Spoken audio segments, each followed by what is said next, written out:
말씀이 여러분에게 진리로, 생명으로, 은혜로 다가갈 수 있기를 축복합니다.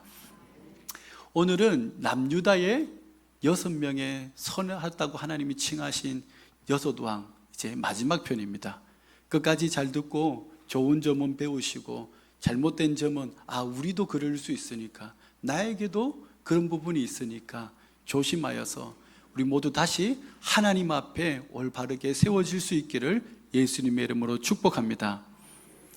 어느 날 집 정리하다가 오랫동안 방치되었던 일기장이나 메모장을 발견해 본 적이 있으십니까?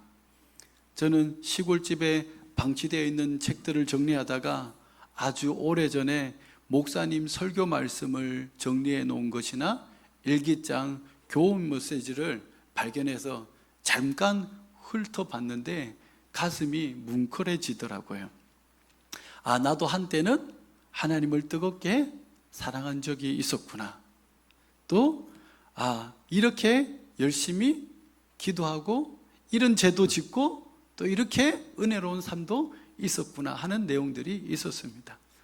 아마도 어딘가 처박혀 있는 일기장이나 옛날 사진이나 그 어떤 메모장들을 발견하게 되면 그 어떤 감동들이 있을 수도 있고, 그때 품었던 도전이나 꿈을 가지고 오늘 다시 새롭게 시작할 수 있지 않을까.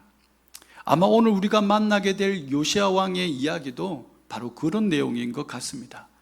역대하 34장에는 성경의 역사 속에서 가장 극적인 발견이 기록되어 있습니다. 성전을 청소하고 수리하다가 대제사장 hil기야가 율법책을 발견했습니다.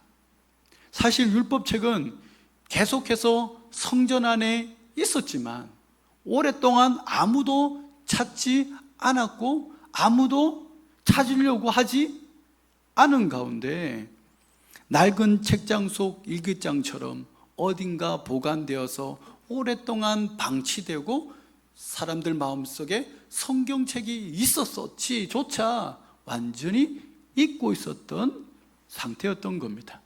그런데 그 잊혀졌던 성경책이 발견되고 요시야 왕의 앞에서 낭독되었을 때 요시야 왕은 어떻게 했는가, 어떤 반응을 보였느냐가 오늘 핵심적인 내용이라 하겠습니다.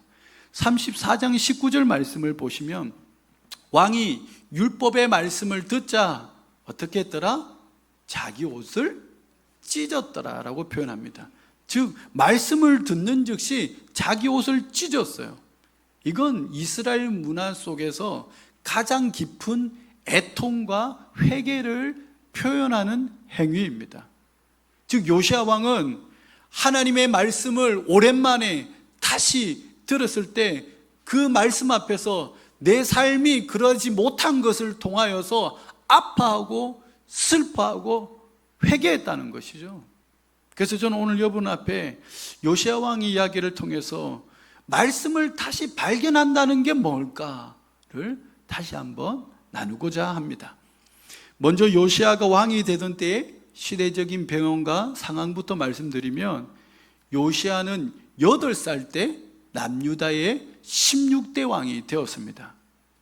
근데 왜 이렇게 일찍 왕이 8살이 됐느냐 하면 그의 아버지가 15대 아몬 왕인데 하나님 보시기에 악해서 신하들이 악한 일들을 막 하니까 신하들이 반란을 일으켜서 살해하여서 죽게 된 겁니다. 그의 아버지 아몬은 그의 또 아버지 요시야 왕에게는 할아버지가 되는 므낫세가 만들어 놓은 모든 우상을 섬기며 제사했다고 그래요. 그러니 남유다는 13대 히스기야 왕 이후로 또다시 14대 왕, 15대 왕, 두 할아버지와 아버지 2대에 걸쳐서 또 우상을 만들어내고 하나님 보시기에 악한 나라, 저주받을 짓을 자꾸 한 겁니다. 이 할아버지 므낫세는 55년을 통치했는데 역대하 33장에 어떤 악한 일들을 했는지를 자세히 기록해 놓았습니다. 히스기야가 허려봤던 산당들을 다시 세우고 온갖 우상들을 섬기며 심지어 성전 안에 우상을 세우고 자녀들을 불 가운데로 지나게 했으며 온갖 무당과 박수, 신접한 자들이 활개치고 다니게 했습니다. 그래서 하나님은 요시야의 할아버지 므낫세 때부터 이 남유다가 악함에 남유다를 20대에 가서 무너지지만 이 14대 므낫세 때부터 남유다를 내가 저주하고 무너버리겠다고 예고를 하셨습니다. 그런 심각한 상황 속에서 요시야가 어린 나이에 8세에 왕이 된 겁니다. 근데 여러분 이상한 게 있지 않습니까? 그런 할아버지, 그런 아버지 밑에서 자란 이 요시야 왕이 어떻게 남유다의 제일 마지막으로 선한 왕이, 선한 사람이 하나님이 칭찬하시는 왕이 될 수 있었을까 하는 것이죠. 그 비밀이 오늘 3절 말씀에 나와 있습니다. 아직도 어렸을 때 곧 왕위에 있은 지 8년에 그의 조상 다윗의 하나님을 찾았고 라고 말씀합니다.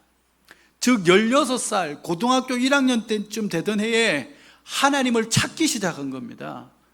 할아버지 므낫세의 악함에 물들지 않고 아버지 아몬의 악함을 물려받지 않고 나는 우리 집안의 자랑스러운 뿌리 시조 다윗 왕을 본받아 다윗 왕이 섬겼던 하나님을 찾으며 다윗 왕처럼 나는 신앙생활을 하기로 스스로 결단하고 결정하신 것입니다.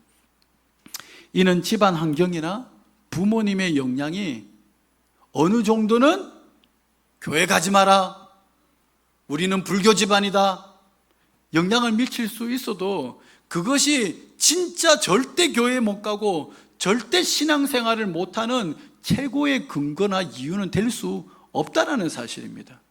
예전에 우리나라는 거의 다 불교고 유교였잖아요. 그래서 저희 어릴 때만 해도 또 부모님 세대는 더 했죠. 교회 간다고 하면 난리 났어요, 안 났어요? 난리 났죠. 하지만 기독교의 하나님이 진리고 생명이기 때문에 부모님이 말린다고 교회 못 가게 한다고 포기하면 돼요, 안 돼요?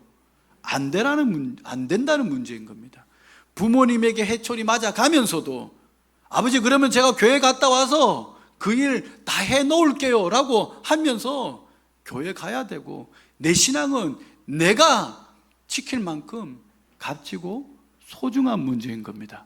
이제 첫 번째 교훈을 드리면 말씀은 항상 여러분에게 발견되기를 기다리고 있어요. 14절 말씀, 무리가 여호와의 전에 헌금한 돈을 꺼낼 때에 제사장 hil기야가 모세가 전한 여호와의 율법책을 뭐하고? 발견하고. 이 사건이 어떤 상황 속에서 일어났는지부터 주목해 봅시다. 요시야 왕이 된 지 18년째 되던 해에 성전을 수리하라고 지시했습니다. 그래서 교회 관계자들이 성전을 청소하고 수리하다가 오랫동안 방치되어 있던 율법책이 발견된 거예요. 이것은 요시야 왕이 그 성경책을 내가 잃어버렸는데 성경책 좀 찾아라 그러고 명령을 내린 게 절대 아닌 거죠. 성전을 청소하고 정비하는 과정 중에 우연히, 저는 우연이란 말을 안 쓰는데 여기서는 제가 다시 말씀드릴 건데 우연처럼 말씀이 발견되어진 겁니다. 여러분 근데 우연이 있어요, 없어요? 우연이란 없어요. 하나님을 안 믿는 사람들은 우연이라고 말할 수밖에 없지만 하나님이 살아계시기 때문에 우연은 없어요. 하나님의 섭리이고 하나님의 계획입니다. 그러니까 이 율법책은 내가 찾고 싶어서 찾으려고 해서 찾게 된 것이 아니라 하나님께서 뜻하신 때에 믿음으로 준비된 사람에게 성전을 수리하는 동안 성경책을 보게 하시려고 말씀이 나타나졌다라는 겁니다. 발견되게 하셨다라는 것이죠. 그러고 보면 말씀은 언제나 어딘가에 있어요, 없어요? 언제나 여러분 주변에 있어요. 성전 안에도 있고 여러분 집에도 있어요. 근데 아무도 그걸 찾으려고 하지 않았고 성전을 청소하거나 수리하지 않아서 그동안 발견될 수 없었던 겁니다. 즉 말씀이 없어서 말씀을 은혜를 못 받고 말씀을 발견을 못하는 게 아니라 말씀을 찾고자 하는 이가 없어서 찾지 못하고 있다는 것이죠. 그러고 보면 오늘 우리의 모습도 이러한 모습이 있지 않을까요? 분명히 성경책은 집에 있습니다. 요즘은 핸드폰이 어디 있지? 이 스마트폰에도 요즘은 성경책이 하나님의 말씀이 있습니다. 교회에 올 때마다 성경책을 들고 오고 오늘도 하나님의 말씀은 선포되고 있어요. 이처럼 말씀은 사라지거나 없어진 게 아닙니다. 근데 우리는 바쁘다는 핑계로 그 어떤 다른 일을 우선하여서 성경책을 덮어놓고 살아요. 말씀이 오늘도 전해줘도 그것을 귀 기울여서 내 것으로 담아가지 않습니다. 오늘도 하나님께서 성경책을 통해서 내게 말씀하고 있구나, 내게 내 말씀을 듣기를 원하는구나, 이 사실을 우리는 잊어버리고 살고 있습니다. 지금 우리가 가진 이 스마트폰을 한번 생각해 봅시다. 요즘 대부분 성도님들의 핸드폰에는 성경 앱이 깔려 있을 겁니다. 저도 있어요. 근데 그 성경 앱을 우리는 하루도 아니라 한 주에 몇 번이나 열어볼까요? 유튜브는 하루에 우리 애들 보면 10번도 20번도 더 열어봅니다. 카톡 메시지는 더 많이 수십 번 열어볼 거예요. 그런데 성경책, 성경 앱은 어딘가에 어느 폴더에 파묻혀 있지, 그거를 꺼내보시는 분은, 제가 우리 교회에서 늘 기도하러 오시는 권사님 통해서 제가 자주 보는데 간혹은 있지만 다수는 그렇지 않은 것 같아요. 요시야 왕 시대의 율법책이 딱 그랬습니다. 없어진 게 아니었어요.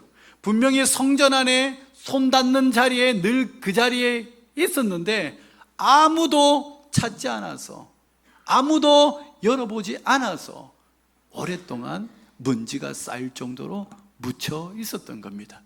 이와 마찬가지로 하나님의 말씀은 오늘 이 순간에도 여러분 손에, 교회에, 여러분 집에 항상 놓여 있습니다. 그리고 그것이 발견되기를, 그것이 펼쳐지기를 하나님은 원하고 계세요. 그래서 문제는 말씀이 사라진 것이 아니라 그것을 찾지 않는 우리의 믿음이 사라진 것이죠. 그러니 하나님의 말씀을 다시 발견한다는 것은 새로운 성경책을 다시 사는 것도 아니고 새로운 어플을 다시 깔으라는 말씀도 아닙니다. 이미 있는 말씀 앞에 여러분이 다시 서는 것이고 덮어두었던 성경책을 다시 열라라는 거예요.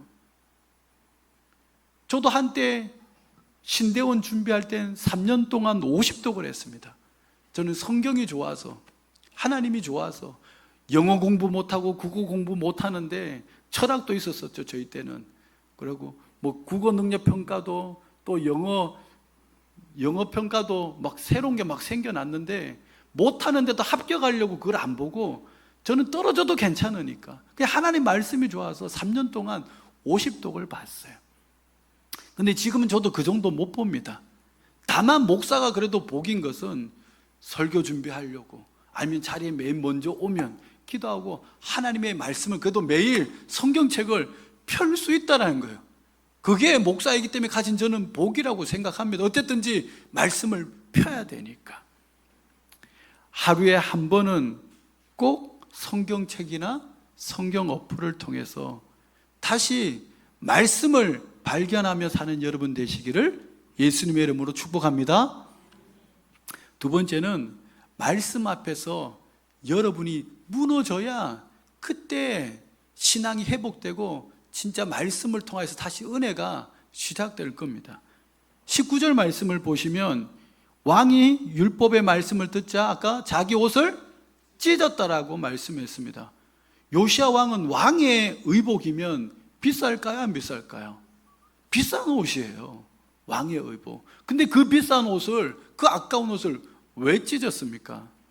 건강한 신학자들은 그 책이 신명기 책이라고 추측을 하는데, 신명기에 기록된 말씀들이 낭독되었을 때 요시아는 그 말씀과 이렇게 살아라, 이렇게 살면 안 된다는 그 말씀과 유다 현재 우리나라의 현실, 또한 내 삶을 비추었을 때 우리가 얼마나 그 말씀과 어긋나 있는지를 깨달은 것입니다. 즉 말씀과 우리가 살아가는 삶의 사이의 간격, 그 간격이 너무나 멀고 달랐기 때문에 요시아는 애통하고 회개하면서 옷을 찢을 정도로 아파할 수밖에 없었다. 옷을 찢었다, 내 삶이 무너졌다라는 겁니다. 그러고 보면 하나님의 말씀은 살아 운동력이 있습니까, 없습니까? 그냥 철학자들이, 또 요즘 TV에 나오는 강연자들이 잘하는 그런 메시지와는 달라요. 교훈은 어디에나 있어요. 하나님의 말씀은 10년간 골수를 찔러 쪼개는 살아있는 말씀입니다. 서기관 사반이 요시야 왕에 앞에서 말씀을 낭독할 때 그 말씀은 그냥 교훈이 있는 글을 읽고 있구나, 아니면 단순한 좋은 정보를 전달하느냐가 아니라 요시야 왕의 귀에 들렸고 그의 마음을 찔렀습니다. 히스기야 히브리서 4장 12절 말씀, 하나님의 말씀은 살아있고 활력이 있어 좌우에 날선 검이 있어 어떤 검보다 예리하며 혼과 영과 관절과 골수를 찔러 쪼개기까지 하며 사람의 마음과 생각과 뜻을 판단한다고 그랬어요. 요시아는 왕이었습니다. 유다 전체에서 가장 강력한 권력을 가진 사람이에요. 그 누구도, 그 무엇도 그의 앞에 가서 뭐라 할 수 없고 왕의 무릎을 꿇릴 수 없습니다. 근데 요시아는 하나님의 말씀 앞에서 자기의 권력도 내려놓고 자기의 의로움도 내려놓고 다 내려놓고 무릎을 꿇습니다. 왕인데 무릎을 꿇어요. 왜? 하나님의 말씀이 더 위에 있고 진리이기 때문에. 왕이라도, 목사라도, 장로라도, 여러분이 신앙생활 오래 했어도 하나님의 말씀 앞에서 잘못되었으면 무릎 꿇어야 하는 겁니다.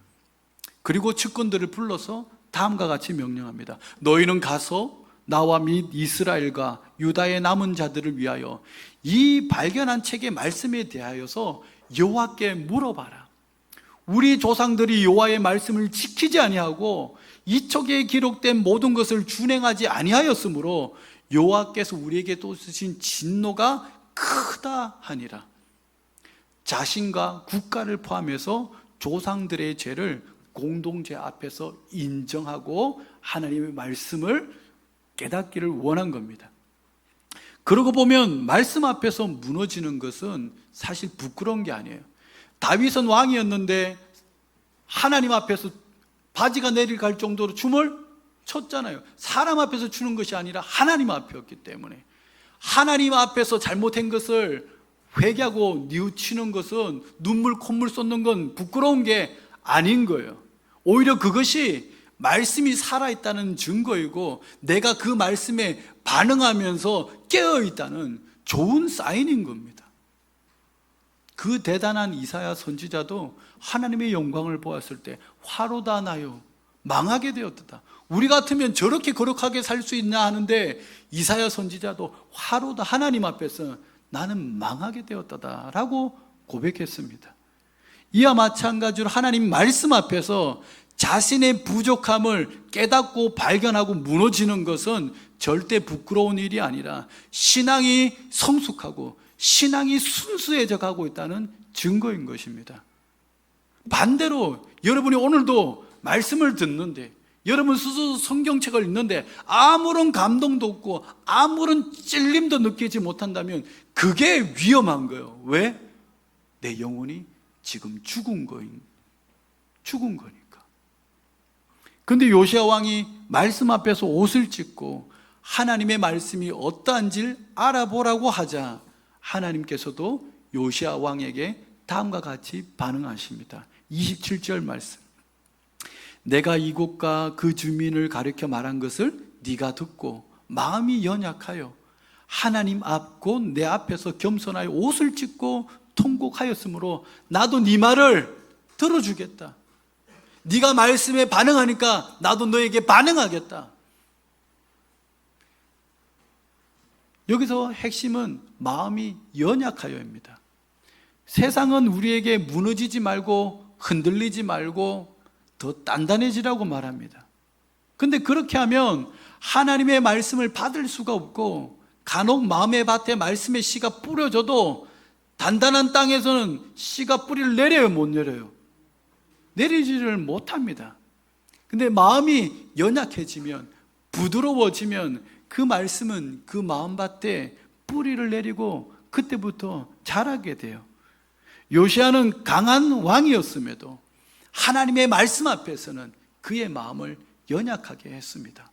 그리고 그렇게 말씀 앞에 무릎 꿇을 때 그는 진짜 말씀의 은혜를 회복하기 시작했죠.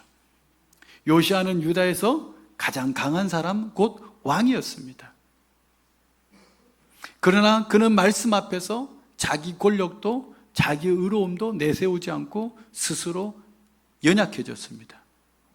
강한 왕이 말씀 앞에서는 기꺼이 약하게 한 것이죠. 하나님이 들으시는 것은 그의 강함이 아니라 바로 그 연약해진 마음이었습니다. 간혹 어른들이나 정형외과 의사들이 하는 놀라운 진리 하나가 있습니다. 뼈가 부러졌다가 다시 붙으면 부러지기 전보다 더 단단해진다라고 어른들이 말씀하셨어요. 근데 정형외과 의사들도 실제로 그렇대요. 그래서 같은 곳이 다시 부러지는 경우는 잘 없답니다. 더 단단해져 있기 때문에. 즉 부러진 자리가 약점이 아니라 오히려 가장 강해지는 지점이 되는 겁니다. 오늘 요시야 왕이 말씀 앞에서 옷을 찢고 무너진 그 자리가 바로 다시 은혜를 받고 더 하나님을 신실하게 믿는 강해지는 자리가 된 거죠. 왕이 자기 옷을 찢는다는 것은 가장 높은 자가 가장 낮은 자리로 부러진 경우예요. 그런데 하나님은 바로 그 부러진 자리에서 유다의 회복을, 요시야 왕의 은혜를 더 단단하게 다지기 시작하신 겁니다. 사랑하는 성도, 우리는 무너지는 것을 두려워합니다. 무너지면 끝이라고 생각하기 때문에. 근데 말씀 앞에서 무너지는 것은 부서져서 없어지는 것이 아니라 오히려 더 단단하게 세워지는 은혜의 회복이라는 것을 믿으시기를 바랍니다. 그러므로 오늘부터 성경책 앞에서 내 삶이 말씀 앞에서 얼마나 어긋났는지, 얼마나 멀어졌는지 깨닫고 무릎 꿇고 부러질 때 다시 회복되는 은혜가 있기를 예수님의 이름으로 축복합니다. 세 번째, 말씀을 발견한 자는 그렇게 그냥 마음의 감동으로 귀로 듣고 끝내는 것이 아니라 반드시 그 말씀대로 실천하면서 응답하면서 살게 되어 있다는 것이죠. 요시야 왕은 그렇게 말씀 앞에서 무너진 것으로 끝내지 않았습니다. 일어나 행동을 취합니다. 29절부터 33절 말씀.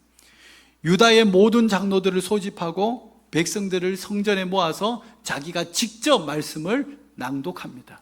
그리고 자기 처소에서 여호와 앞에서 언약을 맺겠다고 선포도 합니다. 31절 말씀.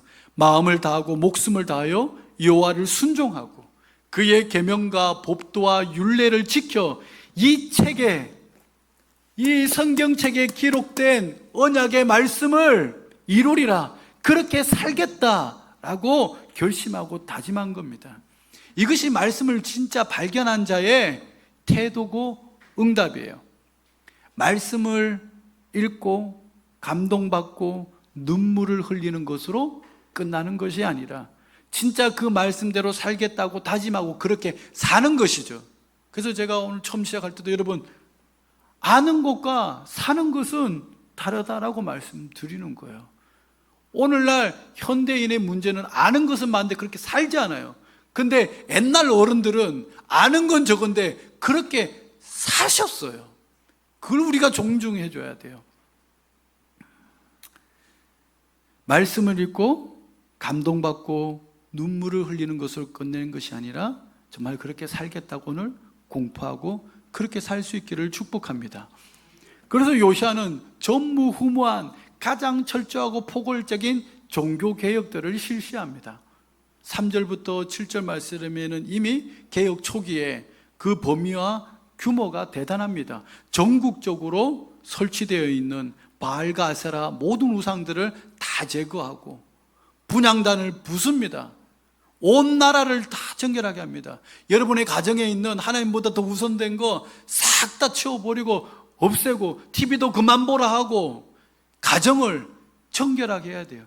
그 다음에는 자기가 통치하는 남유다 땅뿐만 아니라 북이스라엘 지역까지 므낫세와 에브라임과 시몬과 납달리까지 정결하게 했다고 그럽니다.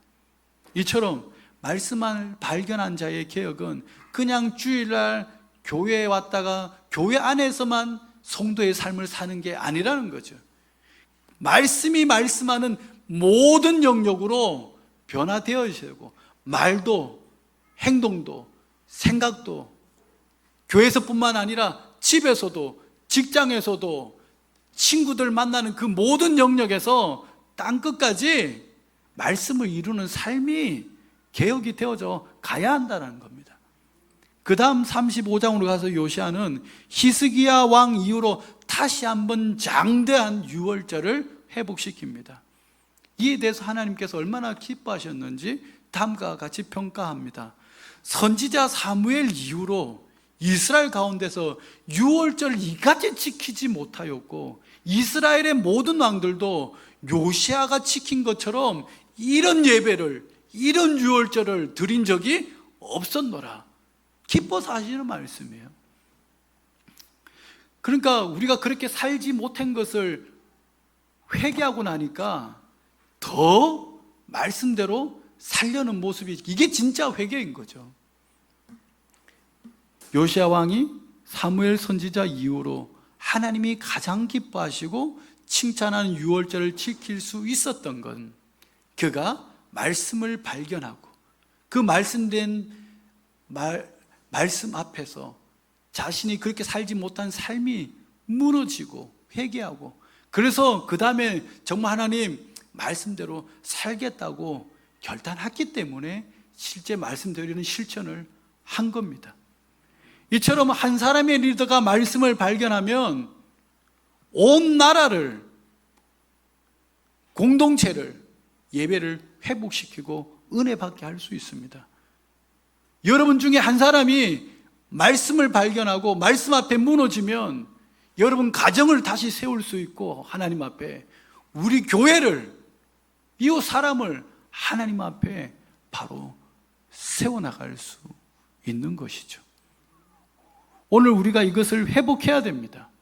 우선 말씀을 발견하고 그 다음에 말씀 앞에 무너진 다음에 정말 말씀대로 살겠다고 다짐해서 말씀대로 사는 것, 이 세 번째까지 가야 돼요.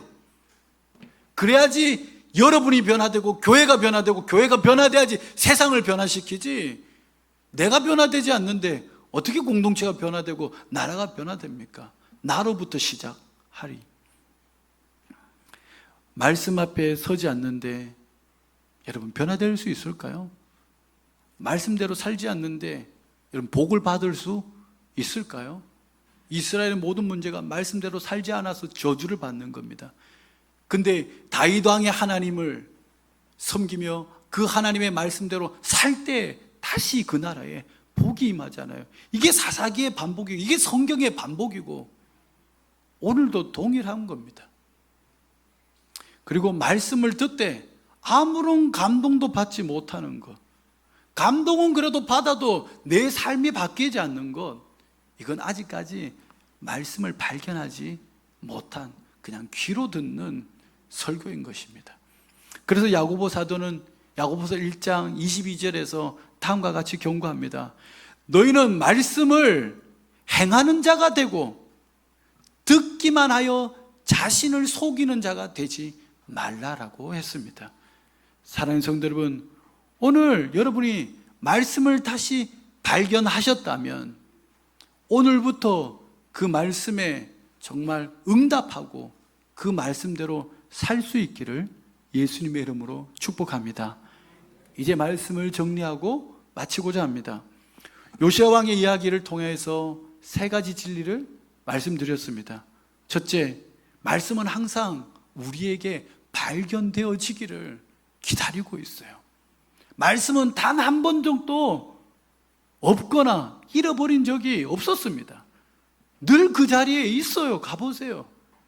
다만 잃어버린 것이 그래서 말씀이 아니라 말씀을 찾으려고 했던 우리의 열심, 우리의 믿음 아닐까. 이번 주에 어딘가에 처박혀 있는, 발견되기를 기다리고 있는 그 말씀을 찾아서 읽으시기를 축복합니다. 둘째, 말씀 앞에서 무너질 때 진짜 은혜가 다시 회복될 겁니다. 말씀을 읽다가 무너지는 것은 실패가 아니라 말씀이 내 안에 살아 역사한다는 좋은 증거예요. 오히려 말씀을 읽고 듣는데도 아무런 감흥이 없고 불편함이 없다면 나는 아직 말씀 앞에 서지 않은 것이고 아직 은혜 받을 때가 안 된 겁니다. 오늘도 강팍한 마음을 없애고 마음이 연약하여져서 말씀에서 멀어진 만큼 울고 아파하고 무너지면서 다시 하나님 주시는 그 말씀이 살아 역사하는 은혜가 회복되기를 축복합니다. 세 번째, 말씀을 발견한 자는 반드시 삶으로 응답하게 되어 있습니다. 감동은 눈물로 끝나지만 순종은 삶이 바뀌는 겁니다. 옷을 찢는다는 것으로 그치지 말고 그건 그냥 감정이에요. 삶을 바꾸세요. 그게 진짜 회개이니까. 오늘도 하나님의 말씀을 듣는 것이 그냥 감동받고 끝내는 것이 아니라 하나님 앞에서 언약을 맺고 다짐하여서 진짜 삶으로 살아낼 수 있는 주님의 제자가 다 되시기를 예수님의 이름으로 축복합니다. 이처럼 말씀을 발견한다는 건 단순히 성경책을 읽는다는 게 아니에요. 그것은 말씀이 내게 말씀하시는 것을 마음으로 담아내도록 듣는 것이며 그 말씀 앞에서 그렇게 살지 못하는 것 때문에 아파하고 무너지는 것이고 그러나 이제는 그 말씀대로 살겠다고 결단하는 겁니다. 사랑하는 성도 여러분, 오늘까지 우리는 하나님께서 칭찬하셨던 남유다의 6 왕들을 만나봤습니다. 그리고 한 가지 공통점을 내라면 한 가지 메시지가 있습니다. 그것은 무너짐은 끝까지 무너짐이 아니며 닫힌 문도 영원히 닫혀져 있지 않고 잃어버린 말씀도 계속 잃어버리지 않고 다시 발견할 수 있다라는 거예요. 그리고 무엇보다 하나님은 언제나 우리가 돌아오기를 원하면 기다리고 계신다는 사실이죠. 그리고 사람들이 다 바뀌고 달라졌어도 하나님은 언제나 거기 계셨고 동일하게 역사하셨습니다. 그러므로 여러분 삶에도 무너진 자리가 있을 겁니다. 걱정하지 말고 하나님만 의지하고 하나님만 바라보십시오. 내가 다시 하나님 앞에 서길 원하면 그분이 도우실 거예요. 그 중심이면 귀하게 보십니다. 닫힌 문이 있습니까? 하나님 바라보세요. 열어주실 겁니다. 잃어버린 말씀이 있습니까? 그분 앞에 서세요. 다시 들려주실 겁니다. 우리 모두 처음엔 잘하였으나 어느 순간부터 하나님에게서 멀어지고 말씀에서 어긋난 것들이 다시 하나님 중심으로, 다시 말씀 중심으로 회복하고 세워질 수 있기를 예수님의 이름으로 축복합니다.